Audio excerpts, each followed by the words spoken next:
So, okay. So I'm gonna tell you my story, how I perceived it, because I believe this is very interesting, and as someone who is actually, how to phrase this, like in the scene for so long, is actually, kind of observing the scene for so long. Hi, Pontus, by the way. So I was at roughly 2 a.m. I was already very tired, and I thought, well, I don't feel like watching it, because I thought, well, I was simply tired, and and then actually for some reason I stayed up and waited, and then I actually and then it's somehow it got 4 a.m. So I started watching it, and and I was so the point is, it was not sure 100% if it's gonna happen. Then actually, we could say that, I don't know, on Friday, Saturday, there were so many posts on Instagram from official collaborators, business collaborators from Swedish House Mafia, that it was very obvious that it's gonna happen. So it wasn't as expected, or as unexpected as some people thought it would be. So I need to activate my Wi-Fi here, because otherwise it's gonna take too long.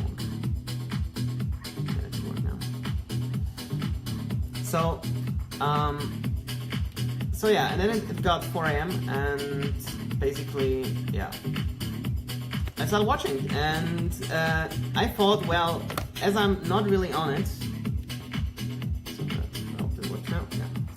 as I was not really keen on it, I thought, well, I don't want to only watch because I didn't care so much about it. So, don't get me wrong, it was cool that they played, but in the sense of, I'm not as hyped as so many other people were. So I thought, okay, let's read the comments in between, or just while they are playing. And I actually opened all my WhatsApp groups. I checked constantly Facebook at 4 a.m. in the morning. I read the Discord server on from the Expo forum, because the Expo forum actually broke down, as far as I remember. Someone told me, and I thought, well, it was very fun to read the comments. And for those who are from Germany here or from Austria, I felt a bit like like in a soap opera. So definitely, because everybody was so kind of hysterical about it. So, or in German, like a spectator of RTL, so the TV station that is known for those formats like I'm a Star, Get Me Out of Here, from the jungle, and like the 30th or 40th season of German Idol. So Deutschland sucht den Superstar. Actually, we won't find him. This is like the point. I'm sorry, the 14th season, and we still didn't find the superstar in Germany. So it's a bit, Actually, it shows what actually this show is about. It's about, one single, one album, and then actually, nobody cares about the person anymore. Meanwhile, the Jens also joined, who is definitely also very happy about their reunion.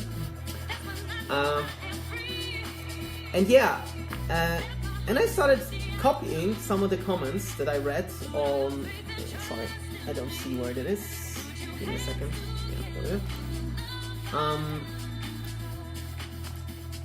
And I thought I'm gonna read some of them. Actually, first of all, so my opinion on it is that the set was good. It was okay. It was definitely better than all the ultra sets that I've been listening to. There weren't many. I believe that, for example, Sandra Jason and Ryan Marciano did an amazing set at one of the beach parties for Armin van Buren. But still, it was very cool, to kind of relive the vibe. And So I wrote down, for example, what I thought at first place, Balm for the Soul, yeah, Balsam für die Seele in German. So it was simply nice to hear stuff like that on main stage again.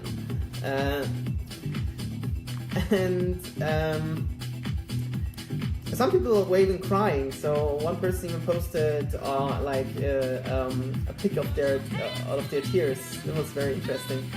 Of course, I won't mention who it was because actually nobody cares. It's just interesting how the general perception of this event was, and also I guess one person said that many people that are witnessing it live, because that's what it is, what it should be about. But I believe that the perception worldwide was way larger on the internet than it was live there. That many people, or many actually, especially younger, so people that are younger than us, so let's say younger than 23, 4, 5, that basically they started, so this is actually basically a new generation of listeners of electronic music, because they grew up with trap, future bass, so they didn't kind of experience this kind of golden age of progressive, as we call it. So where really Swedish House Mafia was the biggest thing. And it was actually very interesting to kind of see that there are still so many people up for Swedish House Mafia. Because when it's about me, I was a huge fan of all the three producers separately back then when I started listening to electronic music. I was a huge fan of Axwell, I was a huge fan of Ingrosso, I was a huge fan of Steve Angello. Of course, Steve Angello didn't have so many tracks, so he had only Kid Sauce, Calling, and Reload, and that was about it. Of course, Reload and Calling collaborations with Tommy Trash and Alesso. So that's why I always have like strange feelings when I'm listening to Calling, for example, even when they're playing it live. On one hand, I think, well, cool. On the other hand, I'm thinking, it's the track's already 7 years old, and aren't they able to come up with something fresher? So yeah, that's just very very annoying sometimes. But it still works. So everybody, when they turn down the volume at this da da da da ba da da da ba da da da da, so everybody's still singing it, which is surprising. So this is what I was so a bit surprised about. In general, that this still works. So I'm not a huge fan of this kind of reunion in general, because it's totally it doesn't really fit in any box right now. So Axwell and Ingrosso are doing their thing, cool, and Steve Angello is doing their thing, also cool. And especially Steve Angello is now actually doing this album in a month. It's the release of Human, and yeah, and it's just like so surprising that he actually took this kind of took this opportunity basically to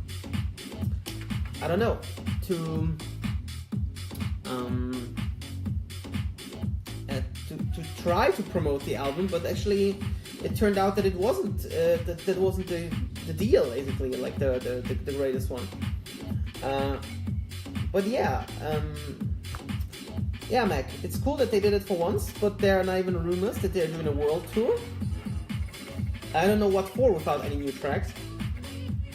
And that's also a huge discussion. Also, shout out to Sabrina, I hope that she'll watch later. What I wanted to say. So we've had a talk about SHM, because she's also the administrator and founder of X-Stone family and Science family, which of course correlates with Swedish House Mafia to some extent. And we had a tough discussion yesterday about how we should handle this, because people are posting it in our groups and on our pages, and we don't know what to do with it because it would be counterproductive to delete them. So, and because let them people enjoy it. Yeah, so everybody, it was spammed everywhere. Exactly. And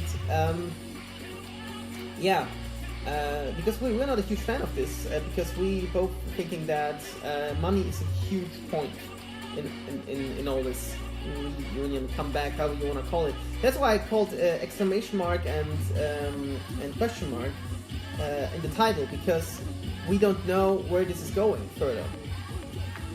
So maybe to come back to some of the comments, someone posted, for example, Swedish House Mafia will change the scene once again. And this actually, isn't that an exaggeration? Like, the point is, 5 years actually passed since then, and I'm not sure.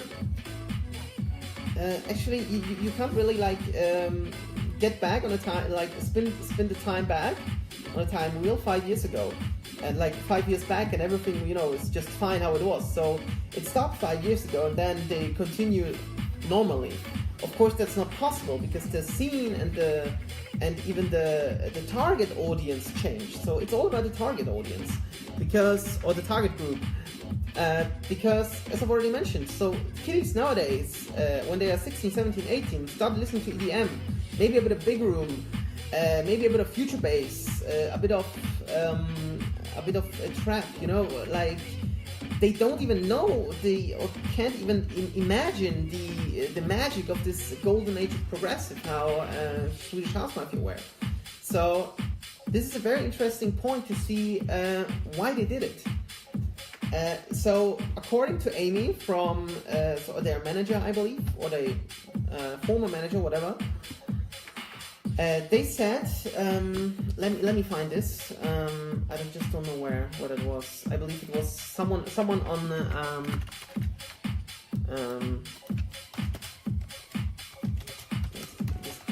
let me check. Let me check because I wanted to look this up, because this was a very interesting. Maybe someone can post a link to this. Because there was a screenshot from a story of her.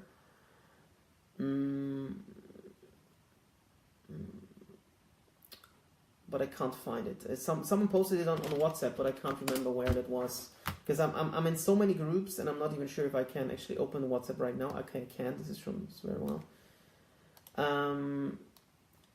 Let me check. Where I can find this. Maybe give me a second. Someone posted this on one of the groups from WhatsApp, and it was so basically what it was about is that they are a very small team. They have no. I found it. So she posted. I don't know, within the last 24 hours. Except to say we have no record deal, no agent, no publisher, no merch deal. We did this with a small team and no rules. So if this is true, then this is very cool because actually on one hand yes, but on the other hand, if it's a small team, then of course if they get paid a lot of money, then of course you divide by less people, which means more money is left for everybody involved in this. So this is also a very interesting point that I want to mention here, because we all thinking that money is a huge point in this, because there's actually no reason at all for it to recreate it again, or actually to start it again, simply due to the reason that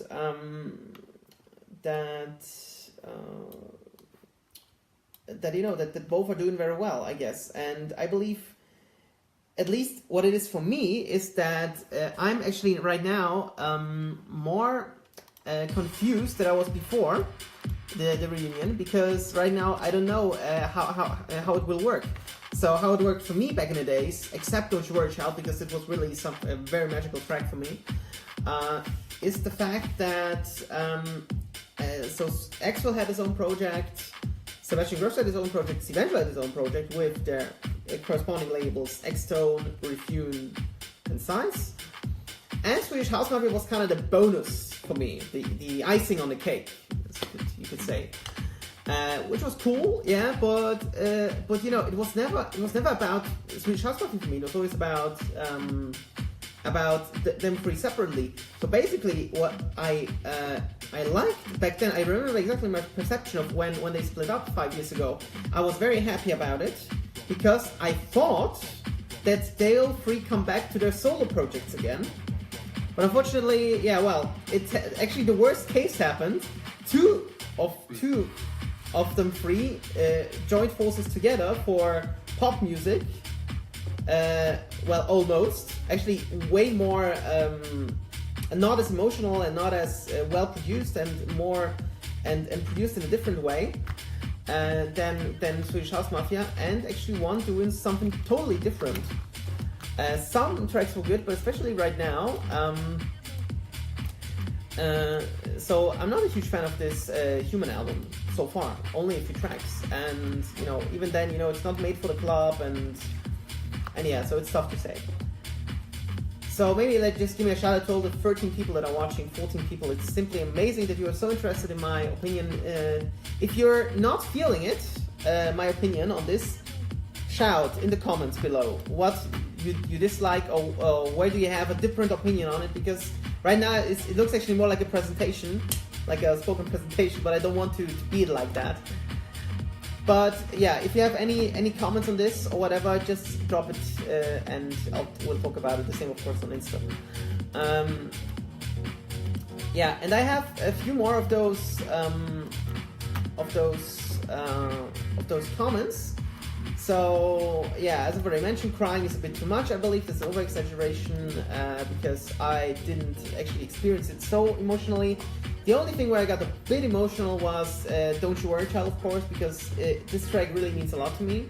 But you know, because the story behind it, it was their last track. Now we don't know. Will they do more? Will they do new tracks or old projects made into new tracks? Nobody knows for now. So yeah. So I need to drink something because I'm talking so much today about this. Yeah, maybe let's come to their set. So yeah, because I was already talking about my favorite moment of the set was Sweet Disposition and Don't You Worry Child. Don't You Worry Child into Sweet Disposition. So don't you worry now, yeah, and then ba ba ba ba ba ba ba ba. This was actually, I don't know, this was the only moment where I got a bit emotional. Because, you know, I was so busy, you know, with other subunits that I was, reading comments and making, like, fun of them, like, inside of me for thinking, well, I'm having a totally different rational approach to that and don't get hyped too much. Yeah, but, you know, Mescal Kid, Michael, is not a huge... It's actually... So actually, you know, it's to me, like a show like Mescal Kid is really a nonsense because there is no substance for it. So there's no point in doing a project only with live sets when even the last Mescal Kid set was pretty much a Steve Angello set. So I don't believe there's a huge difference. And yeah. What of course we have to admit is that I'm hugely surprised, and I can't remember who posted it, someone, that it was insane which kind of hype they created only about a live set. So it was really like Daft Punk at Coachella, like in the old good days, like over 10 years ago. It was around this, it was roughly the same, yeah? And yeah, Andrew, I'm not sure about this dance scene needing the reunion. We have to kind of admit that the scene changed, and so we had, for example, also a huge discussion about chain smokers, And who is the bigger name now? Swedish House Mafia or the Chainsmokers? And of course are the Chainsmokers the bigger name. They are played every day, 10 times on the radio. I just something just like this. Ba, ba, ba, ba, ba. And you know, imagine Swedish House Mafia doing that. This wouldn't work. Yeah, so you can't really compare those. Yeah. So it is how it is. Like, you don't have to kind of make fun of this, but that's just the point. So when people are saying Swedish House Mafia is bigger than Chainsmokers, then I have to laugh, because like this is such a nonsense. They are doing world tours. They are sold out everywhere. So you know, like, it's of course they're the beginning. So what else do I have written down here? Then we're having a typical case of give them the finger they want to take to the whole hand. So this is actually a beautiful idiom in both, I believe, German and Polish. That, you know, once they went live, they had this live set. Then there was this. Then they dropped Antidot and won at the end of the set. And they played the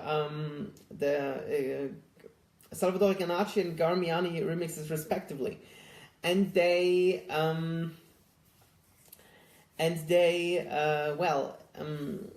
actually the whole community said then, oh my goodness, they played trap, they ruined it, Yellow Claw Mafia. That was my favorite one, the Yellow Claw Mafia. Someone posted, someone commented on this. So they will live the next 5 years from this set. This was kind of my reaction to this, or kind of my fault on this, because depending on how they will you know, continue this project, well, it's you know, it all depends on them. So, but as I've already mentioned, money is definitely a huge like motivation to do that. Because, you know, some of you may remember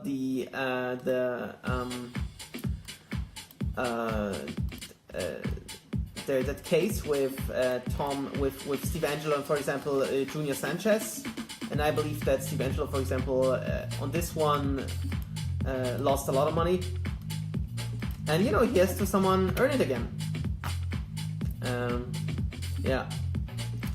Yeah, maybe it is promo, but I believe that. The fans can divide, you know, or can distinguish between Swedish House Mafia and Axel Ingrosso very well, because all of the people that I kind of saw there, they were all hyped for Swedish House Mafia. So they are not.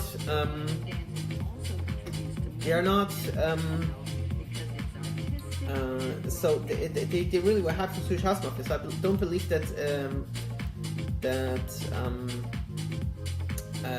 Axel Ingrosso, that many fans from Axel Ingrosso were watching.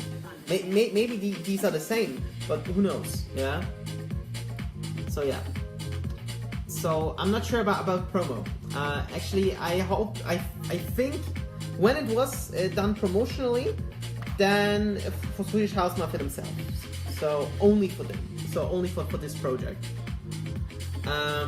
Yeah, someone posted that this, I believe it was you, Joachim, that the two Steve IDs were hugely out of place. Yeah, so this is actually the thing that I was worried about. How will they kind of connect those two worlds, we can basically say. So the world from Axel Ingrosso with the singles, and the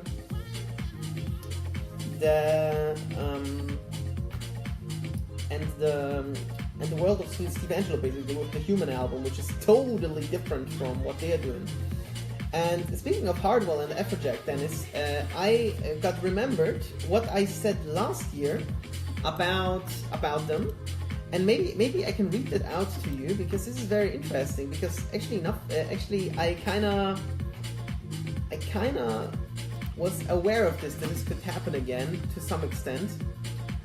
So I did a rant exactly last year so today, a year ago, I wrote following on Instagram. Okay, because so just to say, just to tell you, it was about the Expo Ingrosso set, which got very mad. Well, I got very mad on this.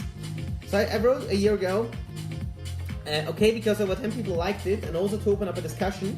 Here is some of my not so positive thoughts about the Expo Ingrosso set from Ultra last Saturday. Taken from so I posted it in a WhatsApp group, and I was too lazy to adjust it, so I just simply posted my statements here as well. Their set was so disappointing, I don't care about them anymore. Take out all the X-Ink tracks, it's a straight SHM set. Even no new edits or remixes of old SHM songs. Even Hardwell brings more to his old songs. It's the 4th year they're riding the same SHM wave, the 4th fucking year. Unbelievable, people are still falling for it. I mean, they crowded Ultra. But holy shit, when even Hardwell brings more of a side in his old tracks with new mashups and bootlegs, this means something. He's just as shit as SX, just as Expo Ingrosso, just a different genre. Reveals he's only releasing shit nowadays and too much, twice a week, and it's still the same sounds. This is still true, by the way, even a year after. Look at Nicky Romero, he was clever. Okay, rather took a different spot. But what do Expo Ingrosso playing it safe? Same old shit. God, that pisses me off. The OLT legacy gets totally worthless, and this is a very nice point. Because once you grab the sim legacy again, then it's not worthless anymore. Then it's very worthful or very worthy. So yeah, and Flo, you saying it? I maybe say it to those people who are also still watching that I'm actually not. I did not grow up with SHM. I grew up with Avicii, basically. So actually grew up. Well, what does it mean grew up? I was already 18 back then, I believe, but I was a way different person at school than I'm now, and I believe I needed this kind of freedom to kind of develop myself, also like as a fan, and yeah, so it was very interesting that they didn't ride the wave, but at least did the project again, kind of how it should be, right? So yeah, very interesting. So maybe some more of the comments that I have here. Yeah, so maybe what I also wanted to mention is why there's such a huge hype about them. It's their sets. So as I've mentioned, it was very nice to hear this on main stage. Except a few trap drops, I was falling for the set. What they did very well was kind of really meshing up the different tracks together. For example, I don't know, More Than You Know with Payback, for example, or something like that. So this was kind of what Marcel Brice called it, basically. So Marcel Brice is a close, I believe, even a friend to Steve Angello. And he said, well, they're gonna be ultra edits, Expo Ingrosso tracks meshed up with Steve Angello, and basically it was like that, we can say. So it was very, very close to it. So yeah. So what Expo said on stage, this isn't just a reunion of Swedish House Mafia. This is three friends that haven't seen each other in 5 years getting back together with you.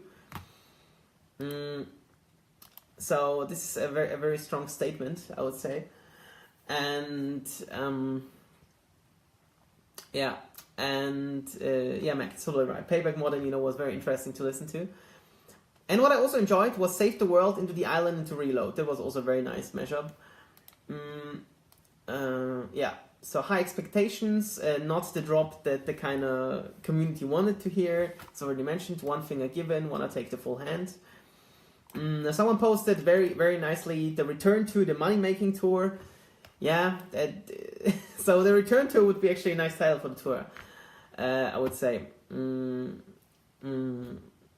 So yeah, I believe Flo, also you mentioned now something that also many people posted or said about it. I was suicidal. I was very depressed. And then the music by Swedish House Mafia really got me out of this bad situation. This is also very interesting how people perceive this. I'm not sure why this is happening. You know, maybe some people aren't as stable as I am, for example, emotionally or whatever. But yeah, so all in all, I can say that, you know, it was a great mix of old and new. Of course, as I mentioned, so they had to play this kind of trap tracks to get the, you know, the crowd going, because not all of them remember the old T Legacy and One Last Tour, and yeah, and that's why it happened.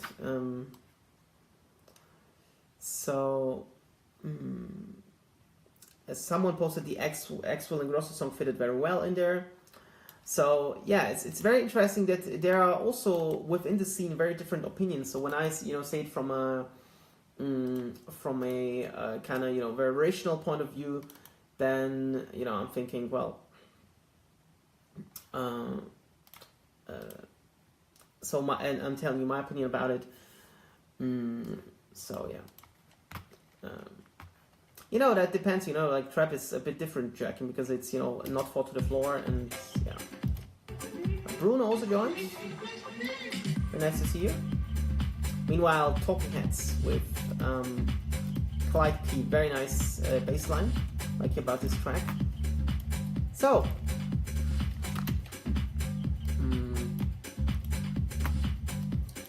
yeah, do I have more stuff? Just let me check, like what I wanted to touch on. Because we're discussing for a very long time all this, so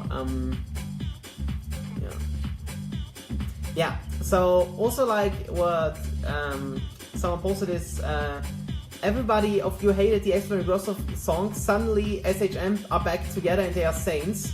So, you know, very ambivalent, this feeling. So it's very strange to when people are, you know, saying this, that you know, it's so Sebastian Ingrosso are shit, but Swedish House Mafia are gods. Of all, there are two-thirds of the people are Sebastian Ingrosso, basically. Very strange. Oh, that was Madwill who said this. Yeah. So what I wanted, it's actually Madwill said exactly that what I wanted to mention. Thank God I copied that out. So Madwill, you know, that you know from Size Release, for example. So he posted, I believe, yesterday. Can I have this on the whole screen? That would be amazing. I guess I got it now. Okay. So Madwill posted yesterday on his private profile, Mattia Mavi Private. Honestly, said was not so unexpected. You know, everyone knows every single word of their songs. But please look at what they made. After making history with the music for almost 10 years, they've created hype for nothing but a simple DJ set, like no one after Daft Punk. Remember that everything starts from the music, but it's not the only thing that counts in the industry. By the way, welcome back to House Mafia. Even for one night only, or maybe not. So that was his reaction, and I believe a very nice one. So he totally says it. So actually, this shows how huge their legacy is when they create such a huge hype. Generate so many likes, so many comments with a simple DJ set, just like Daft Punk basically. So, yeah. Of course, it's not the only thing that counts in the industry, it's about music. We'll see. We'll see how it sounds. What's also very interesting, maybe one last thing about it, then I maybe head over to something different, is that speaking of this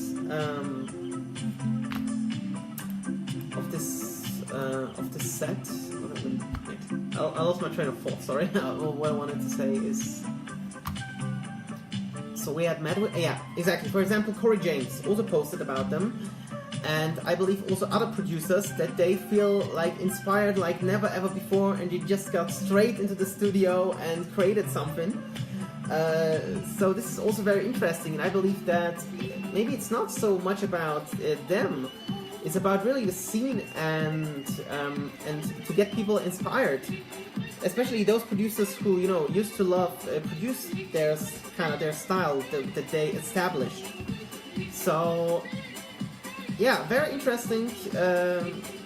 I believe I'm now done with Swedish House Mafia. I've been talking for the last 40 minutes about it, about the different reactions and comments, and yeah, it was very interesting to read all the comments, the reactions, and maybe to tell you once again my personal opinion on it. That yeah, also Matthew, I believe that it's not very worthy to play a set like this, where you basically don't present any new music. But I believe that this kind of scene, actually not scene, maybe their project doesn't work like that. For most of the people, for me it works like, actually that's what I understand under a project, that except what they did separately, or now Steve Angello and Steve Angello separately. Swedish House Mafia was always a bonus for me, so it was never the main project. That's why maybe I have like this kind of different approach to all this, and yeah. I believe money was a huge issue there, was definitely involved. But yeah, all in all we can say that it was fun listening to it. I've re-listened to it today at work. It's nice listening to it. So I gotta say it really meets my taste very well. I enjoyed all the tracks. I enjoyed Save the World, Don't You Worry Child 1, Miami to Ibiza was a nice intro. Yeah. So very interesting to talk about this and to hear your opinion. Somewhere read that they will play in Ibiza this summer as Swedish House Mafia. Well, it's not sure yet. One thing is for sure. Sorry for that. That Steve Angello is gonna have a residency at High, the former Space. And yeah, also there were maybe one last thing, that there were even haters. That there were people. I mean, in my feed, I didn't see anyone hating Steve Angello or Swedish House Mafia. Maybe that's because all my friends are supporters of Swedish House Mafia, and I didn't see any hater. But to be honest, there's no need for hate. So it was nice listening to it again. Maybe they can hate that they making a lot of money about it and that they are lazy. They couldn't come up with something new. This is very true. But it was the anniversary of Ultra. It really saying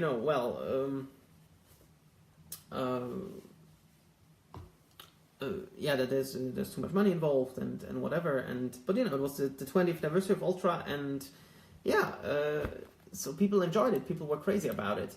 So I believe shoutouts to Swedish House Mafia for having such a huge legacy. So who are prog elitists, Joachim? Do you have any examples? I would like to hear that. Yeah, I didn't talk about the camera angle. I'm not I'm surprised, that it was like that. So I believe they could have done really a show with different cuts, like different, changes of camera, of perspectives. But maybe it's gonna be, I don't know, I don't know, maybe they'll upload it somewhere else. Maybe. Yeah. I don't believe the Swedish House Mafia bigger sellouts.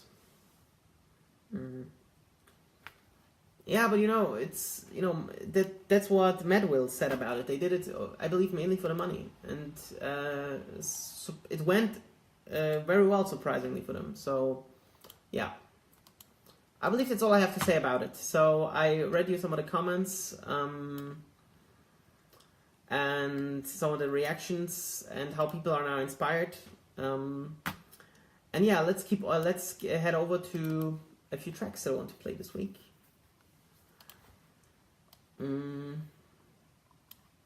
What do I have here? I have so